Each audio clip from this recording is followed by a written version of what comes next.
I was about to go live, however, some big news has just broken. There is a massive matchup that's just been made in the featherweight division. Arnold Allen versus Calvin Kattar will headline a UFC fight night on October the 29th. This is a massive matchup for the featherweight division. And plus, while I was checking out this bit of news, I saw that Mike Perry has called out Nate Diaz, and also I saw the beef between Dana White and Brendan Schaub, so I thought I'd cover it all in today's video. In this MMA news reaction, let's start straight away with the freshest of all of the news, which is Arnold Allen versus Calvin Kattar, announced an hour ago. This is a big matchup, and I'm also so happy beyond anything else that Allen may fight, fingers crossed, more than once a year. This is groundbreaking news, okay? Because this man cannot help but break his hand after every fight that he has, and he broke it after his last one, but he didn't break it badly, okay? He didn't Walter White it, at least. He's back already in October, but against Calvin Kattar. I'm going to tell you guys what I feel about the matchup first, then I'll get into who I believe is going to win. In my opinion, this is a silly move of Arnold Allen. This is a good matchup for him because he's a boxer predominantly, and Calvin Kattar is also a boxer, so they're going to box with each other rather than him having to take on a heavy grappler or anything like that. But this leaves the opportunity for Josh Emmett and Yair Rodriguez to fight each other, and the winner of that one will then get a title shot. And I feel as though if I was Arnold Allen's manager, I would say, hey, we aren't fighting anyone unless they are either Josh Emmett or Yair Rodriguez. Us being present in the featherweight division, a manager and Arnold Allen, I'm trying to discuss it in that type of context. Us being present in the featherweight division puts pressure on Josh Emmett or Yair Rodriguez to where if they don't accept to fight each other, we can step in and fight whoever doesn't or whoever accepts that matchup, and then we can get a title shot ourselves.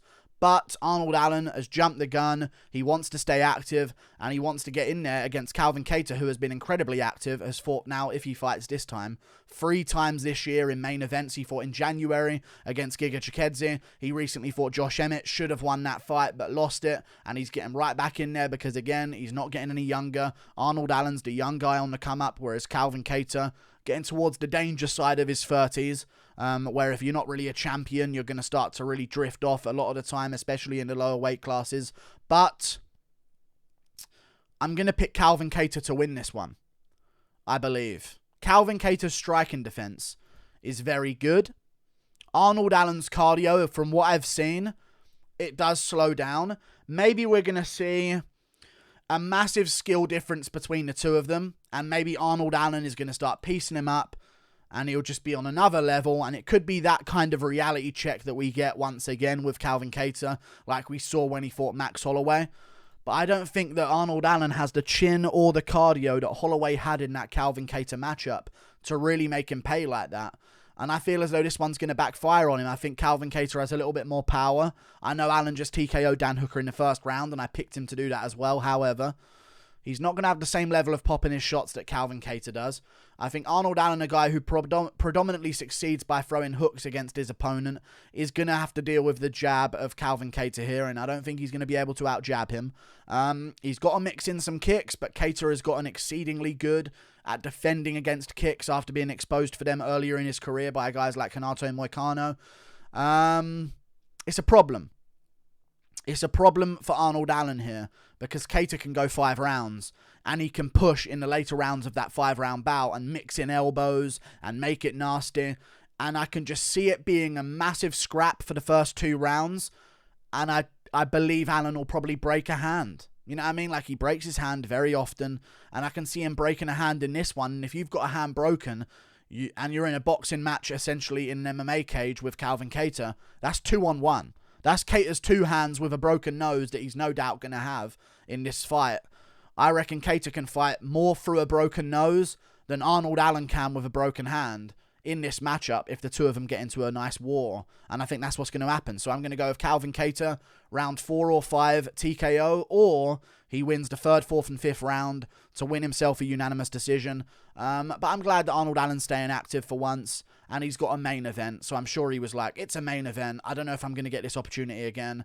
I want to get back in there in October. And then, who knows, if Yair and Emmett still haven't done anything, and he's won without breaking his hand again, he can then say Emmett or Yair Rodriguez on the UFC UK pay-per-view card in February. I think he wants to give himself time enough after this October date to then switch onto that UK card afterwards and then earn his title shot, because Volk's going to be back early next year at lightweight, essentially. So it's kind of good that he's staying active. We'll see how it works out for him, but I think Kattar's going to get this one done. Should have beaten Emmett. Moving on to another matchup that could be in the works soon, which is Nate Diaz versus Mike Perry. Mike Perry was smoking on a pathetic excuse for a spliff, in all honesty, on his Instagram page, and he called out Nate Diaz 209 for a BKFC matchup, and I like the sound of this. To me, I just want to see the two of them at a press conference, and I want to see the two of them have a fight build up against each other. But listen, I really want Nate to stay in the UFC. I really do. I want him to stay in the UFC and fight Conor McGregor. That's what I want more than anything else. But if he's gonna go, I really don't want to see him fight Jake Paul in a boxing match. That's probably where he's gonna earn the most money that he possibly can outside of the UFC. But if he's gonna leave the UFC and there's nothing we can do to stop him, I'd love to see that matchup between Mike Perry and Nate Diaz. It'll be a great build-up. Mike Perry's name is now bigger than ever, I believe. I know it was big in the UFC, but, I mean, this very post on MMA Island has, 19.1 thousand likes. I just refreshed the page. So there's definitely some traction behind this.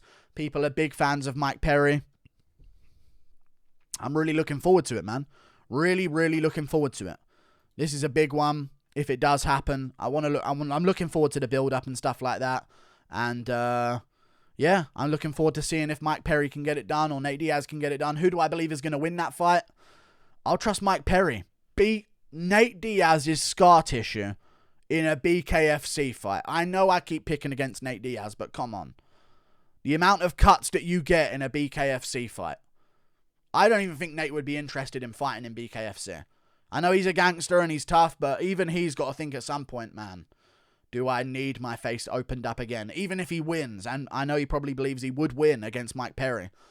Even if he wins, and he's got a crazy chin, so BKFC would be good for him, he's got to be thinking to himself, I don't want to get my face sliced open again by Mike Perry, so I'd rather fight in a boxing ring, take no cuts because of the big gloves, and have a much easier time afterwards, regardless if I win or lose. If he fights Mike Perry, win or lose, he's getting sliced open. So I don't see him taking this opportunity, but I like that Mike Perry's getting his name out there again. Just beat MVP. He's been doing good over at BKFC, but I think a more realistic matchup for Mike Perry, in my opinion. I know they want to do him for a belt at BKFC, but I think no, they should sort of make some more big name matchups and then use those big name Mike Perry matchups to advertise their champions on the undercard or even in the main event and have Perry in the co-main event. They could do they're doing Dan Hardy versus Diego Sanchez. Mike Perry could fight Diego Sanchez if Sanchez beats Dan Hardy. Mike Perry, Diego Sanchez at BKFC.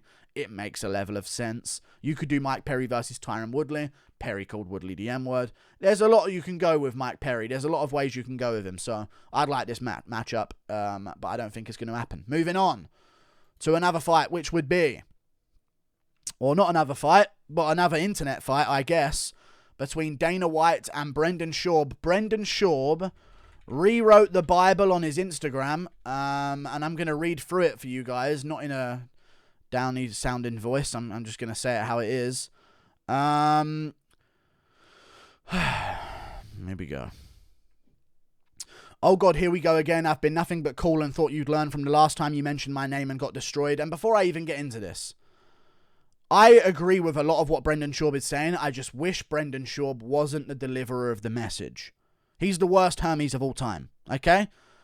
Because a lot of the stuff that he says about Dana White, I'm thinking, Schaub, you mentioning yourself in the middle of this. And you'll know what I mean when I get to it. And I'll point out the stuff that I mean.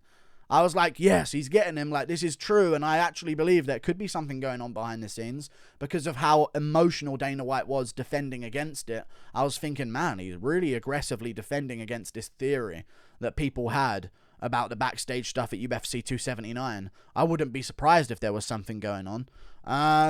But Brendan Schaub then went on to say, and I'll point out some of the moments. Unfortunately, not surprised you're a bully. Always have been. We have multiple instances of Brendan Schaub being a bit of a bully, either to small content creators on YouTube or just to people in general in his own life from when he retells some stories of his past. You put on a pair of designer jeans and some hip sneakers and think you're cool. Brendan, you're looking in a mirror. That's all I think of when I think of Brendan Schaub. An older guy who puts on a pair of designer jeans and some hip sneakers and thinks he's cool. That's Brendan Schaub in a nutshell, basically.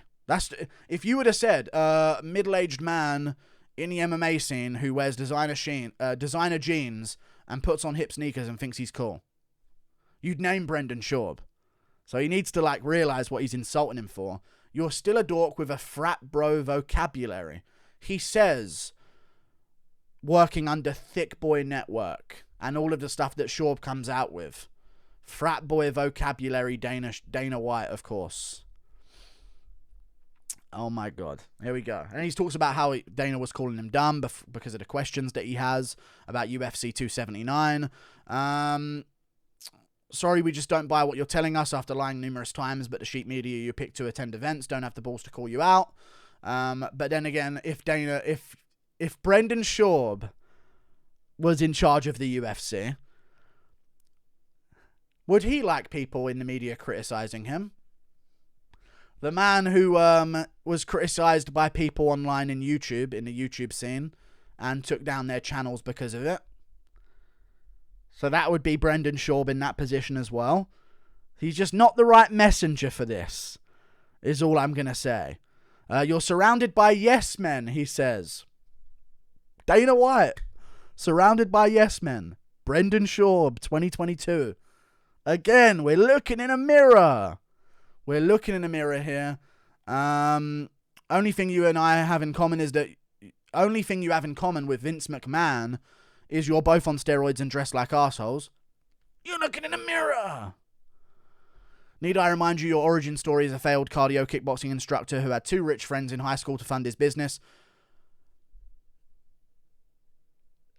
Aiming at Dana White because he had a rich friend who kickstarted his career. Joe Rogan to you, Brendan Schaub. Everything he says is like, is this a self-roast that he's going on here? Now go make a cool video with the Nelk Boys to stay relevant, or have your PR team come up with a good press story to distract the fans away from fighter pay and how they have to wear those awful Under Armour rock shoes that won't see a dime. Dummy. If Schaub was invited on the Nelk Boys, he'd be there in an instant. You know it. P.S. Quit stealing my shows on Thick Boy Network and recreating it on Fight Pass K. And also leave Pat Miletich alone. He said he mistakenly went after Pat Miletich. But I agree with what he's saying, but it was just so crazy. It's so crazy how directly you can associate all of the problems he has with Dana White with traits of himself. I just thought it was a shocking thing. Like and subscribe. Thank you for watching. Toodle pip. See you later. Goodbye.